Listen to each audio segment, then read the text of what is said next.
Assalamu alaikum dear student, Bismillahirrahmanirrahim. Today our topic is about 5 natural tips to boost your reproductive health.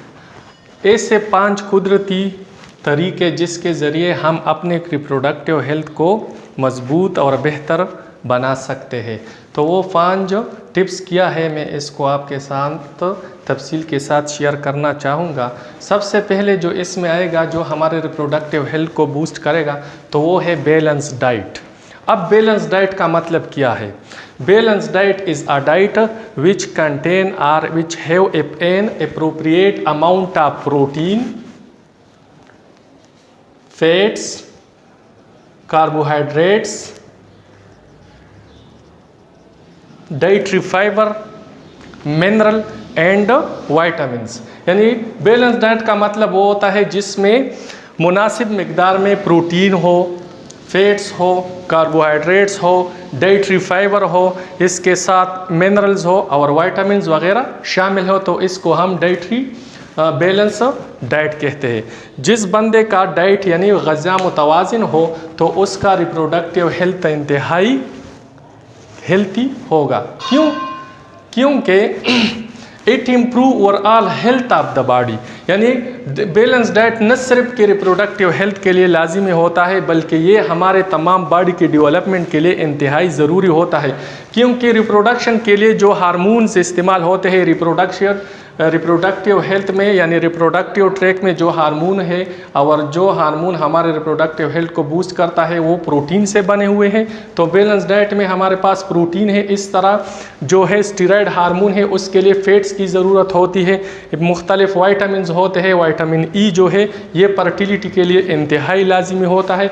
तो वो balance diet में मौजूद होता है। जिस बंदे का जो डाइट है वो बैलेंस हो, जिसका ग़िज़ा बैलेंस हो, मुतवाज़िन हो, तो उसका रिप्रोडक्टिव हेल्थ जो है वो इंतहाई इम्प्रूव होगा और वो इंतहाई सेहतमंद होगा। इसके बाद स्ट्रेस मैनेजमेंट, यानी स्ट्रेस जो है ये इंतहाई ख़तरनाक होता है रिप्रोडक्टिव हेल्थ के लिए। जो बंदा जो है ज़्यादा अरसे तक स्ट्रेस में रहता है और वो स्ट्रेस मैनेजमेंट यानी अपने स्ट्रेस को जो है उसको किसी तरह ख़त्म नहीं करता तो वो क्रोनिक स्ट्रेस की मौजूदगी में जो है मेल में, ख़ासकर मेल में जो है एरेक्टाइल डिसफंक्शन, ये जो है एरेक्टाइल डिसफंक्शन ये इंतहाई ख़तरनाक होता है।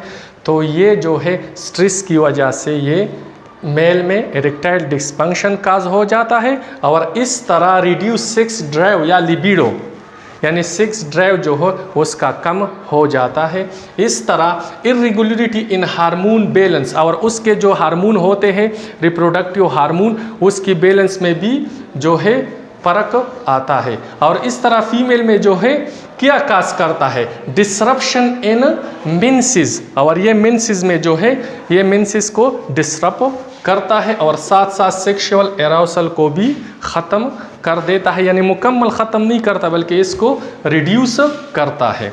इसके बाद जो है ये स्ट्रेस जो है ये इंतहाई ख़तरनाक होता है। इसके बाद जो है एलिमिनेटिंग अनहेल्थी हैबिट्स, यानी ऐसे आदत को तर्क करना चाहिए जिस मिसाल के तौर पर स्मोकिंग इंतहाई ख़तरनाक होता है रिप्रोडक्टिव हेल्थ के लिए। तो स्मोकिंग, इसके साथ कैफीन यूसेज यानी ज़्यादा कैफीन का इस्तेमाल, ऐसी अशिया खाना या पीना जिसमें कैफीन का जो मकदार है वो ज़्यादा हो, तो इस वजह से भी रिप्रोडक्टिव हेल्थ पर बहुत ज़्यादा मनफी असरात पड़ते हैं। इसके बाद अल्कोहल कंजम्पशन, जो लोग शराब नोशी करते हैं, शराब पीते हैं, तो उसका भी जो है रिप्रोडक्टिव हेल्थ इंतहाई मुतासिर हो जाता है। 4th नंबर जो है स्टे हाइड्रेटेड, यानी जो लोग पानी पीते हैं, यानी हमारी बदन जो है तकरीबन 60% से लेकर यानी 60 से 70 जो है ये हमारा बदन जो है पानी से बना हुआ है। यानी हमारे बदन में तकरीबन 60 से 70% जो है वाटर है। अगर इसकी कमी आ जाए तो क्या क्या होगा? यानी जो लोग डिहाइड्रेट होते हैं यानी ज़्यादातर डिहाइड्रेशन की सूरत में हमें क्या क्या नुकसानात हो सकते हैं, यार हमारे रिप्रोडक्टिव पर इसका बहुत ज़्यादा मनफी असरात पड़ते हैं। वो असरात क्या है? नंबर 1 मेल में है सीमन प्रोडक्शन, यानी सीमन प्रोडक्शन में कमी वाक़या होती है। और आपको पता है सीमन जो है इंतहाई लाजिमी होता है स्पर्म के मूवमेंट के लिए, और स्पर्म के सर्वाइवल के लिए सीमन इंतहाई लाजिमी होते हैं। तो ये सीमन फॉर्मेशन में जो है ये रिडक्शन काज करती है क्या, डिहाइड्रेशन। इसके बाद जो है फीमेल में जो है mucus production in cervical region, यानी सर्विक्स में जो म्यूकस पैदा होते हैं वो क्या करता है, उसका जो फंक्शन होता है वो ये स्पर्म जो है इसकी मोटिलिटी के लिए इंतहाई अहम होता है, यानी स्पर्म को मोटाइल रखता है। और reproductive tract, female reproductive tract के अंदर स्पर्म को जिंदा रहने के लिए ये म्यूकस होते हैं। तो ये म्यूकस की प्रोडक्शन में कमी वाक़या होती है, ये खासकर फीमेल में इस तरह पैदा होती है। और जो फॉलिकल डेवलपमेंट होता है इसके लिए पानी बहुत लाजिमी होता है, और साथ साथ हार्मोन डेवलपमेंट के लिए। और ज़्यादा देर तक या बहुत अरसा तक डिहाइड्रेटेड बंदा जो है इसका भी जो ऐसे सिम्टम्स होते हैं, जिस तरह सिम्टम्स हमने, यानी मिसाल के तौर पर ये फीमेल के पीरियड को इर्रेगुलर बना लेता है ये डिहाइड्रेशन। बाज़ औक़ात ये इनफर्टिलिटी भी काज करता है, जब पीरियड इर्रेगुलर हो जाता है तो इनफर्टिलिटी काज हो जाता है।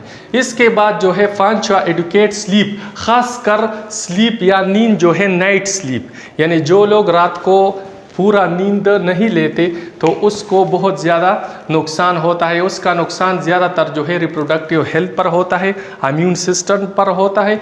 तो तकरीबन 6 से 8 घंटे जो है 8 आवर्स जो है 8 आवर्स ये स्लीप जो है इंतहाई लाजिमी होता है। किसके लिए, रिप्रोडक्टिव हेल्थ के लिए।